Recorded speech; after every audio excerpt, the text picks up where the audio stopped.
Thank you. Good afternoon. Oh, are you an Aggie? Oh, they always do that to me. Well, first let me say that we have a state treasurer and really two people here, Diane Edmondson and Bill Crocker. And I just want to talk a minute about both of them because there's a lesson in what I'm going to tell you. I normally don't speak very highly of people when they don't vote for me, right? But I say this in a positive way. Bill and Diane were on the other side when I ran in 2010. But both of them, the day, the week, certainly within a week after my being elected, called to say the election's over, we're Republicans, we're conservative, we need to put that aside, we need to all work together. And Diane hosted several fundraisers for the party. Now think about this, the county party needs to raise money, and she's raising money for the broke state party. Of course, what's wrong with that picture that the broke, you have a stroke? But that's a pretty wonderful thing to do, and has been a fantastic county chairman. And Bill from day one has said, anytime you need any advice, which I've taken him up multiple times, but Bill, I don't know, where's Bill? Where do you go? I may get in trouble. Bill may be mad at me saying this. What I refer to you as our elder statesman of the party. Don't be mad at me. Anybody that's older than me is the elder statesman. But the amount of time that Bill Crocker has put into this party has been phenomenal. And I had the pleasure of serving with him on the RNC, and then Bill was the RNC's general counsel. And I'm trying to be diplomatic, Bill. I don't know how I'm quite going to phrase this, and you may get mad at me for this. I think because Bill stood up for conservative principles on the RNC, disqualified him from being general counsel. And take that as it will, but he was somebody that did not take that job just to be a yes person. He was representing the grassroots every step of the way at the national convention and in the RNC. And for that, I am forever grateful for Bill to have that courage and spine and dedication to not only represent Texas, but to he really represented the national grassroots conservatives when some on the RNC don't see that way. So I think we all owe a round of applause to Diane Edmondson and Bill Crocker. Thank you.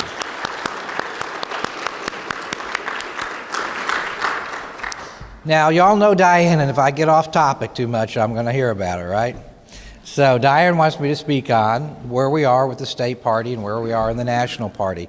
So I would just say, let's take national first, and then we'll take Texas, and I'll take questions. So are we doing well nationally? Are we doing well now? What's our prospects? And the answer is, are you a pessimist or are you an optimist? How many of y'all are optimists? Good. How many of y'all are pessimists? Half empty. That's okay. But I just want to tell you something, the pessimists. I just saw this morning on CNN a 1-hour special on happiness. And part of it, they showed a glass half full and half empty. And they had scientific studies that showed that those who look at the glass half full are happier in life. But let's be realistic and look at our party for what it is, not what we hope it to be. And the answer on the half glass full and half glass empty is, our party is doing well depending on whether we're in a presidential year or non-presidential year. We do well in non-presidential years, and if you look at that, you'd say our national party is doing well, but we've done terrible in presidential years. For example, our party has lost the popular vote in 5 of the last 6 presidential elections going back to 1988. And the only time we've even achieved 50% was in 2004 when there was an open White House and George Bush, we had an incumbent, it wasn't open, we had an incumbent president where you normally would have the advantages over whether it was open, and we only got 50.7%. And I say this in almost every speech, and so many of you have probably heard this before, but I think we need to drum it into everybody on a national level. There are 18 states in the District of Columbia that we haven't won in 26 years, and they total 242 electoral votes, and only takes 270 to win. So the Democrats are only two medium-sized states or a large state in every presidential election cycle from winning the White House. So we have not done very well nationally during the presidential election cycles. And if you think about it, when Barack Obama came in office the first time, we dropped down to 40 senators. And then what happens? In the off year, what happened in 2010? Great year. We got a bunch of the Senate back. Texas was a great year. And then we slip back and we lose the White House in 2012. So why is that happening? And from my point of view, to me, it comes down to turnout and demographics. We as a party nationally have to do better in making sure that we're reaching every community. In 1976, 89% of all voters were Caucasian. In 2008, 74% were. In 2012, 72% were. Right now, it's estimated that about 70% of the electorate is Caucasian. Our party nationally, during the national elections, I'm not talking about Texas, we do a lot better, but in the national elections, last time we lost 80% of any voter that wasn't Caucasian. Well, take 80% times 30%, that's 24%. They're already halfway there to start with. So one of the great challenges for our party nationally and in terms of our outlook is to make sure that we're going into every community with our message of conservative principles. Because here's a note of optimism. When we have a chance to explain our principles in almost every community or have a chance to demonstrate them, we end up convincing people because they work. So nationally, our party has some challenges. Now we're in the off-year election, so what do we expect? Well, I just got an update from the RNC a few days ago, and this is the current picture. Right now there are 45 senators in the United States Senate. It is almost a near certainty we're going to turn 3 Democratic senators Republican, seats Republican. I wish we could turn the Democrats into Republicans so long as they didn't lose their values, but lose our values. So we have 48, but then you have to take Kansas where the incumbent's in trouble, so that drops us down to 47. So we're guaranteed pretty much 47 seats. Then there are 8 toss-ups. As best we can tell, we're probably ahead in 4 of them. So if the election was held today, the best guess is we would be at 41 Republicans, 49 Democrats, and independents. But that's not any sort of certainty, because anytime you have 8 toss-ups, you can go 8-0 and you can go 0-8. So we're going to be anywhere from 47 to 55. And there's going to be some real battles. And one of these battles may not even be decided till December, because in Louisiana they have a runoff, and that may be in December. So we may be giving a clarion call if we're at 50 on November 4th for everybody in Texas to take some weekend trips to Louisiana. And I'm serious about that. We're already organizing and talking to our staff about not shutting down after November in case we're needed to send our staff over to Louisiana to help beat Landrieu. In the House of Representatives, it is as close to 100% certainty as you could ever get we're going to take the House. It's very close to 100% chance that we will increase our numbers in the U.S. House. The only question is, by how much do we do that? In the governor's races, right now we have 30 governors. The most likely projections we see is we're going to end up between 29 and 31, so we're going to be around the same amount. So again, as you see, in the off-election period, we're going to do pretty well. We're going to get a majority of the state legislators, we're going to get a majority of the governors, we're going to take the U.S. House, we've got a good chance at the U.S. Senate. But that doesn't take away from the fact that we are still not where we need to be, because none of this, I won't say none of this, but all this can be thwarted if we don't get a Republican in the White House in 2016. So how does that translate to us in Texas? What's the scene in Texas, and what are the Democrats doing, and what are we doing about it?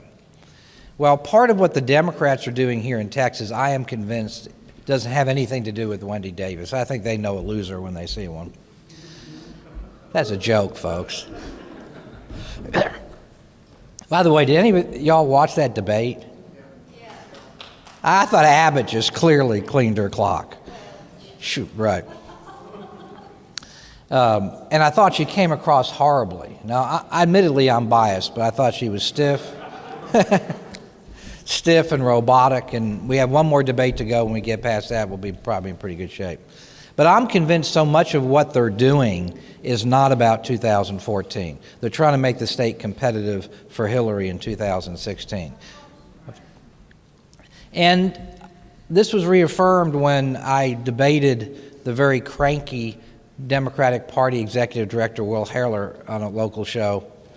And he usually is pretty nice, but we're getting close to the election, and I take their crankiness as a great barometer that they see what we're seeing, which is things are not going well.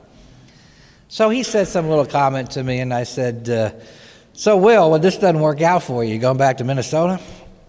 And he said, oh, just so you know, we're all here for the long haul. We're going to be here for years. We're going to keep our staff. We're going to keep going. And I believe him. And his boss, Chairman Hinojosa, who I debated for the Texas Tribune a couple weeks ago, said during the debate that they had gotten such an infusion of national money that they've been able to increase the Democratic Party staff from 4 full-time people to 112 this summer. Now, our state party, at its lowest, when I cut the budget back in the fall of 2010, we had 6 full-time permanent, and I thought we were doing pretty good that we're up to 26. They're at 112 being funded as a result of this national movement to move Texas blue. That doesn't count the battleground people who are out advertising to $14 an hour for people for canvassers. And by all accounts, they have a couple hundred on the payroll. And then that doesn't count the Wendy Davis staff. Y'all get the picture of what I'm telling you? There are hundreds of people that are paid by the other side to be working with one sole mission in life, which is to try to turn Texas into a competitive state so they can get electoral votes. Because if they get them, those 38 plus the 242 they have is 280, they start the election winning. So they've built an infrastructure, and what they've been focusing on is trying to increase registrations. They're spending a lot of time on campuses, and 7 out of 10 college students generally vote Democratic right now. And their whole focus is to try to increase the pool of people that are there, and then if they increase the turnout, their thought process is that that will mean more Democratic votes, because they're assuming that young people will be Democratic. They're making the wrong assumption, but they're making the assumption that as the state becomes more Hispanic, that will translate into more Democratic votes. And so they're going into communities and being embedded into communities, and they're working on the long term. So what are we doing about it? Well, first, we anticipated some of their moves. They haven't been very good with the over 65, so we anticipated that that would be a logical place for them to go. So when the Houston Chronicle called me last week and said, what is your response to the Democrats saying they have a secret weapon that under the radar, they went out and identified 600,000 seniors who are Democrats, and for the first time, they're sending them early vote by mail ballots, and they're following up, and then this could be the difference. And I said, well, just tell them, and I'm sure this will make their day, that we identified 1.2 million Republican seniors. And we have already mailed them, and we've followed up with the post office who sent the registrations back, and we're doing professional calls to get them back in. In addition to that, they didn't mention movers. We've identified 157,000 movers in our state who are Republican that are new to their counties. We mailed those. We're following up on those, so they're going to have to come up with a little better secret weapon than that. I said, tell our Democratic friends to stop putting some rims on tires and saying that they now invented the wheel, because the wheel's been around a long time. So we're battling them on that. We're also battling them in communities that are what they think are non-traditional Republican communities. We're spending a lot of time working on African American, Asian American, Hispanic engagement. It's really working. I've been to so many meetings when we have new leaders. I was at the Black Conservative Republican Conference last weekend in Clear Lake. I think they had 77 really fired up, enthusiastic leaders. We've been at events with Asian American Republican events where there are literally hundreds of people there. It's very, very exciting. But among the Hispanic community, we are doing particularly well. CBS New York Times poll on September 7th, it's under YouGov, y'all can look it up. This is the latest poll, 41% of Texans of Hispanic descent say they strongly support Greg Abbott for governor, 41%. Another 2%, which I think that's great news. Another 2% say they're leaning towards voting for Greg Abbott, so that brings you up to 43. There's 5% undecided, so if we get 40% of that 5%, that's 2. That puts Greg Abbott at about 45%. I want y'all to think about something. This is what I told the press when they said, well, what do you answer to the Democrats when they say all they have to do is wait, and as the state becomes more Hispanic, eventually that they'll become more Democratic and eventually they'll take it over? I asked the reporter, are you good at elementary math? He said, why are you asking? I just want to make sure you understand what I'm about to tell you. If Greg Abbott gets over 50%, and if not now, 4 years from now when he runs for re-election and has a chance to keep working the Hispanic community. But I think there's a very good chance that during the next 5 years, we're going to have a statewide Republican official who gets over 50% of the Hispanic vote. I said, this is why I asked if you're good in math. If Republican candidates are getting over 50% of the Hispanic vote, what happens as the state becomes more Hispanic? It gets more Republican. So this whole idea that the changing demographics are going to work against us completely falls apart if we get over 50%. And for anybody that thinks that's not possible, 2008, George Bush gubernatorial election, CNN exit polls, 49% of the Hispanic vote. CNN exit polls in 2000 when he ran for president, 49% in Texas, 44% nationally. 2004 when he ran, 49%. So we had a candidate 3 elections in a row basically got half the Hispanic vote. There is an article came out yesterday, go to it, Slate magazine, very liberal leaning magazine. And so liberal that when they called, my communications director said, I don't think you want to talk to him. And I'm like, no, I love talking to these guys. I try to depress them. I try to... So her whole article was, what does the demographic change mean? The Democrats are saying we're turning more Democratic here in Texas. And I started citing, I said, go look at the Gallup study, February 9th, 2014. It says that the Democrats have lost 7% of the Hispanic vote over 5 years. That 5 years ago, 53% of Texans of Hispanic descent said they were Democrat. Today, that's under 50%. It's down to 46%, while the Republicans are going up. Look at the YouGov poll. Go look at what Bush did. Go look at the fact that Wendy Davis lost majority Hispanic counties in the Democratic Valley. She lost overwhelmingly the Hispanic vote. And then write your article. I challenged her. Look it up on Slate. The headline is something like, will the red state get redder? And it's all about the fact that because we're doing so well with outreach in our state, that the Democrats need to be careful what they wish for, because as the Hispanic population increases, with the inroads that we're making, that if we have these candidates that get 50% plus of the Hispanic vote, it's not going to happen for them. I think that's great news for our future. Great news for our future. It also shows that our values, conservative values, are not values for any one community. The Gallup study said one of the reasons why we're doing so well among Hispanics is just like every other community in Texas, Texans of Hispanic descent are more conservative than their counterparts in California, in Florida, and Ohio. And the whole reason is because conservative government works. We're the only state that's for 20 years not elected a Democrat statewide. We have control of the legislature. We have the governor. And it's the reason why, with our policies, our policy is the reason why we convince people that Texas is a good place to live.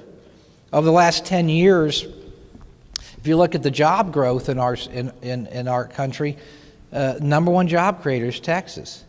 Here's something to think about for a second. 2012, our gross domestic product growth in Texas was 7.6%. So far this year, by comparison, in the U.S., we're at 1.25 through the first 6 months. It was 3.8% last year. So all the communities of our state, whether it's Asian American, African American, Anglo, Hispanic, they all see the same thing. Conservative government is working, and that gives us a great opportunity. But we have to go into those communities and connect, and we are, and it's working. So where does that leave us going into this election? And then I'll answer any questions you might have. Right now, and I say right now, and I want to emphasize it because I don't want anybody to let up on the gas pedal one iota. Every single internal and public poll shows that all of our statewide candidates are leading, some by very healthy margins, and we're only, 38 days away from the end of this thing, so we're in good shape coming down the stretch. Will Hurd, who would be, by the way, the first Republican African-American descent since Reconstruction to go to the Congress, in his district, the last poll, Republicans are leading the generic ballot by +2, and he's within 5 points by the Democrat, and that's mainly he's down just because of name ID. So we have a 50-50 shot of picking up a seat in the U.S. Congress, which would be a historic day. Will Hurd, by the way, would be a new generation for this state, a young man, CIA veteran, well-educated, successful business, articulate. How would the Democrats try to explain when we do well among the Hispanic community and we elect the first African-American Republican since Reconstruction? They're going to have a lot of explaining to do, as Desi said to Lucy, for you older folks. So that looks good. So we're either going to be at where we are now or +1 on Congress. Senate, we're going to hold all 19 seats we already have, and I think it's better than 50-50 that Connie Burton wins, so we're going to be from 0 to +1. So right now, we're in a really good position. The only thing that I think can hurt us is if we get complacent, if we think we have it in the bag. Because think about this. The Democrats for 20 years have gotten crushed by us, right?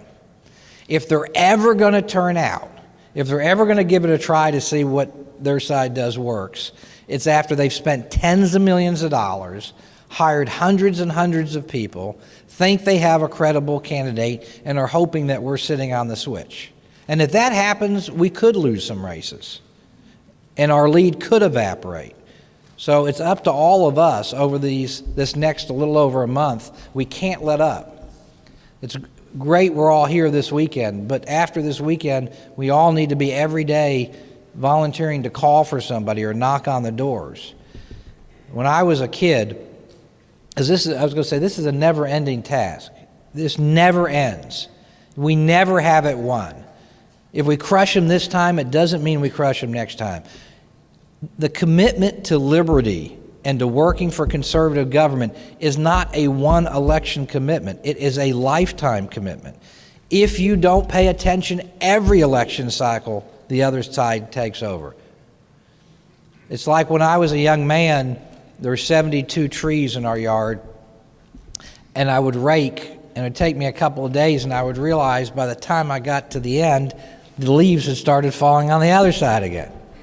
So one day I complained to my dad. I said, I don't understand why we rake the yard. There's never a time when there aren't leaves on the yard. You start one end, you come to the other. And he said, well, when I was a young man, I noticed, he grew up in Brooklyn, that on the Brooklyn Bridge was so long and such a massive structure that the paint crews, when they were painting, would go from one side to the other, but it took them so long that they always came back. That my entire life, there was always somebody painting the Brooklyn Bridge.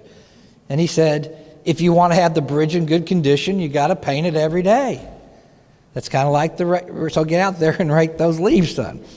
So I'm just telling you, if we want to maintain what we have, it's an everyday deal. Never stops. But if you're ever going to work for something, every day, I think the preservation of our country and our state and our constitutional rights and freedom is worth the price. So let's go out and do it. And with that, I don't know if I've spoken so long that we still have time for questions? Great. I'll take any questions anybody has. Yes, ma'am. What's the agenda for combating voter ID fraud?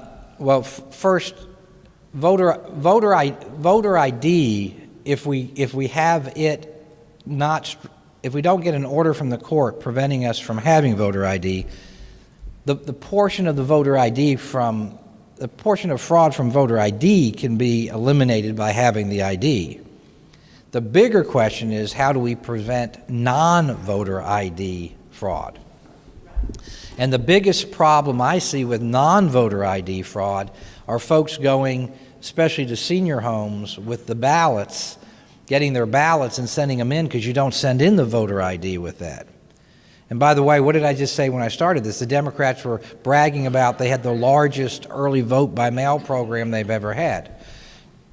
There's just really not a good answer to that for a couple of reasons. One, the organization that would have the most resources to do something about that's the Republican National Committee. Republican National Committee, and Bill can correct me if I'm wrong, I think it was in 81 or 82 entered into the consent agreement that they wouldn't be involved in voter fraud, voter ID issues. I'm trying to say it was early 80s. So believe it or not, the National Party by court agreement has said that they can't get involved in this, and that doesn't expire for a few more years. So really we just try to be as vigilant as we can.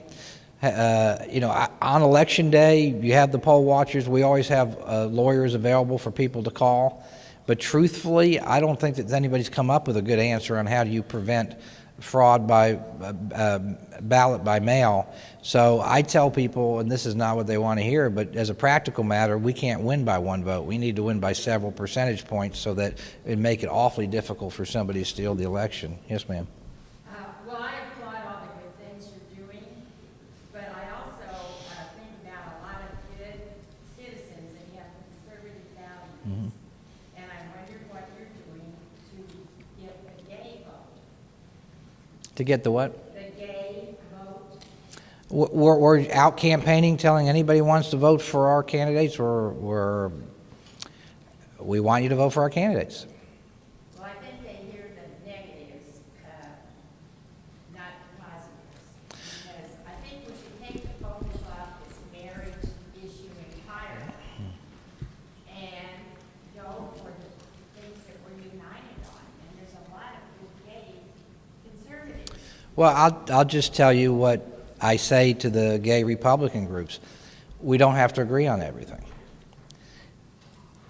You're never going to get me to agree that we shouldn't have traditional marriage. That's my own personal view. You have to put it as one of the major things. Do the election, then let the other things come as they will. Well, let me finish what I'm saying. What I tell them is I am never going to agree with them on that issue, but there are other issues on economics or national defense that we can find common ground and agree on, and if somebody agrees with somebody the majority of the time, then you try to get people to vote for your candidates. We're just never going to get everybody to agree on everything. Well, everybody's entitled to their opinion. Yes, ma'am. I do a lot of walking and voting, and I'm finding it very frustrating because from what I understand, Democrats, and there's a bunch of them around, doing the same thing. They go up and knock on the door and say, what are the issues you're interested in? We go up on the door, knock on the door, and say, who are you going to vote for? No, we had surveys as well. Maybe not in your area, but we have knocked on close to 500,000 doors where we had survey questions that asked, what is the most important issue to you? And then we uploaded that data and have it in our data bank and then follow up. So maybe in your area you're not doing that, but we are doing that statewide. We are surveying. Yeah, and let me tell you what the Democrats are doing wrong. So before you think that they know everything well, let me just ask y'all something. How many of y'all under the impression that Democrats have a better turnout program than we do nationally?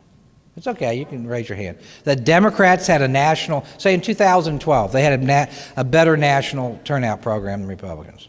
Okay. You heard that? Did you hear on the news that they got their turnout up and Republicans were down? It's totally false. 100%. Y'all can look it up. Romney got about 1 million more votes than McCain did. It was like 980-something thousand. And President Obama got over 3 million less votes than he did previously. So if they have such a great turnout machine, why is their voter turnout going down, not up? In Texas, we not only increased our percentage of victory from 2008 to 2012, we went from 14% to 17%. But it wasn't just a percentage, it was the raw numbers. So even though overall turnout was down, more Republicans turned out in Texas in 12 to vote for Romney than turned out for McCain. So a lot of times we'll hear, oh, the Democrats, they have this secret sauce, data analytics. I was talking about reinventing the wheel. Nothing has changed since the time of Lincoln. Lincoln, y'all know what I'm talking about? Lincoln wrote How to Win Elections. I'll paraphrase what he put. He said, make a list of the known voters in your precinct. Identify who's for and who's against you. For those that you do not know, find people of influence to talk to them, to try to persuade them, and when you do, ID them and turn them out. And on Election Day, make sure all those that have been ID'd for you go to the polls. Isn't that what we do today? Almost, not quite 200 years later, but a long time later. So what are the Democrats doing with this data analytics where they do the surveying? They're finding out voters who are swing voters, what's of interest to them, and then they're having Facebook friends and things like that contact them. That's no different than what Lincoln said to do. Find people of influence to talk to them. So what they're doing is not novel. They're just using some new tools. Well, we have those tools too. The Abbott has a whole analytic team. But I want you to think about a couple things. What is data analytics in these surveys trying to do? They're trying to find out what somebody is interested in to then try to then send to them information on that issue to convince them to go vote for the voter. And a lot of times they do this through mathematical formulas called algorithms where they aggregate the information and they'll see somebody that's 24 years old, single woman, and they'll say, well, that single woman will be influenced by these issues, and then they'll target them. Isn't a simpler way just to get to know your neighbor real well to find out what it is that influences them one-on-one and find out who they plan to vote for rather than try to do everything by mathematical formulas? I mean, I think what they're doing in a way actually insulates them from more direct contact that if we will do it is better than doing it all through data. And I'm not the only one that has that opinion. The Obama campaign manager for 2012, Jim Messina, on C-SPAN, when I was watching him describe why they won, talking about his data analytics team, when he's talking about his data analytics team, he said that it was getting to be so much information and so much data that he worried over time it would become useless. And so he predicted in the future campaigns would then have to go door to door and talk to people in person more often.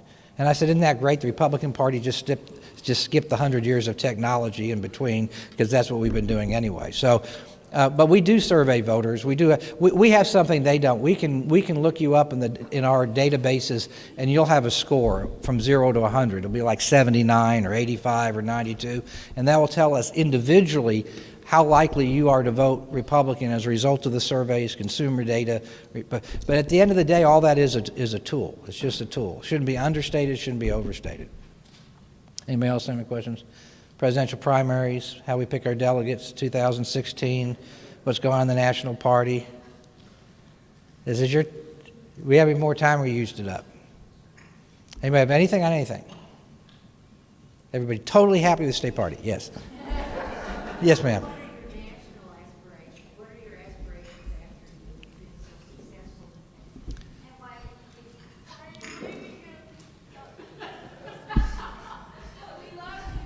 I grew up Catholic, so guilt works, but that's what I told General Abbott. The best way to tell you why I'm leaving is if somebody said to you, there's a job we'd like for you to do, but you're only going to be home on average 1 day a week for the next 5 years. Would you take that? And then they said, by the way, you're going to have to work 40 to 100 hours a week, most weeks 60 to 80, and then on top of it off, you're not going to get paid. But just to make sure you'll take the job, it will cost you $40,000 to $50,000 a year out of your own pocket. So it's well, thank you, but it's been 4.5 years for me, and I ran for 6 months. So really, it's been 5 years out of my life to do this, and I just, as I told General Abbott, even prisoners get paroled. I eventually have to go home. My aspirations for after this, y'all gonna. It's going to sound strange to you, but I've always wanted to get involved in open wheel racing. So like next week I have a meeting with the AJ Foyt team to see if I can help them. So I don't know if that will come about, just on a volunteer basis. So that's, and then I'll probably work an election or two sometime. Any other questions on anything? Great, thank you all. Thank you all for having me.